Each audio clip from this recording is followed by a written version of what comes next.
the killing of the snake. As the morning sets, both the bushwoman and the alligator get alert on seeing two bearded eyes coming out of the hole. Eventually, the alligator, that's the dog, pounces on the snake, catches hold of it and just pulls it up and kills the snake. Eventually, in the meanwhile, the bushwoman goes out to find out a stick, picks up the snake and puts it a set on fire. This is how the story ends. Now, let's have a look at the presentation and reread the summary again.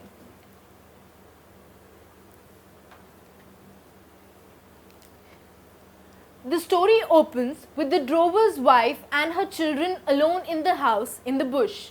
One of the children discovers a snake and calls for the mother.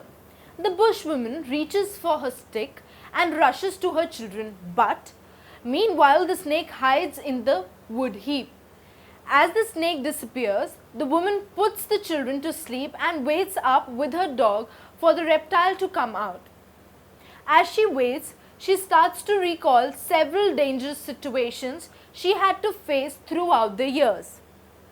When her husband was away with the sheep, she had to fight bushfire, flood, or even pleromonic that spread among the cattle. But the morning she runs out of candle and gets up to get more wood to keep the fire burning, she seizes a stick, pulls it out and the whole pile collapses. The bushwoman gets hurt and starts to cry. She takes out a handkerchief to wipe her tears away, but she pokes her eyes instead as the handkerchief is full of holes. This ridiculous situation makes her eventually laugh. It is near the daylight, but the bushwoman and her dog are still on watch for the snake. Suddenly, the snake comes out of a large crack in the partition slabs. The dog starts to chase the snake and eventually kills it. The woman lifts the reptile on the point of a stick and throws it into the fire. The eldest boy wakes up and notices the tears in the eyes of his mother. He promises not to ever go droving. Now, like many stories by Henry Lawson and like those of Anton Chekhov and Catherine Mansfield, the drover's wife has remarkably little action. The plot, such as it is, suggests the absence of action that characterizes life in the outback. The dry, sparsely settled and inhospitable areas distant from few major urban settlements of Australia. During the long intervals between recurrent natural disasters such as floods, bushfires and droughts, this indicates a technical aspect that Lawson mastered in his short stories, the construction of a coherent fiction on the film set of plots. One of his aims was always to use a slight plot.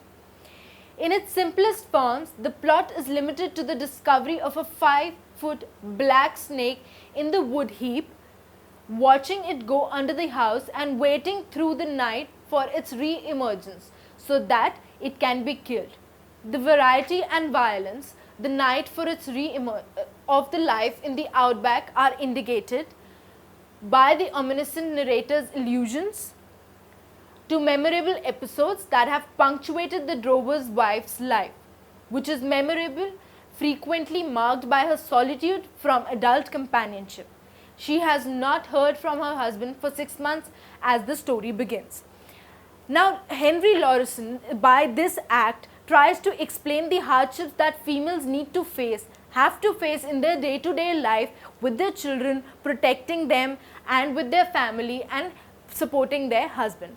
Now, we need to understand the strong character of this bushwoman who has not yet heard from her husband past 6 months when the story begins. She has been trying to protect her children and trying to indirectly cooperate with her husband all through her life. All that she does is faces a lot of hardships, instinctively protects her children with the help of a dog, and that is it.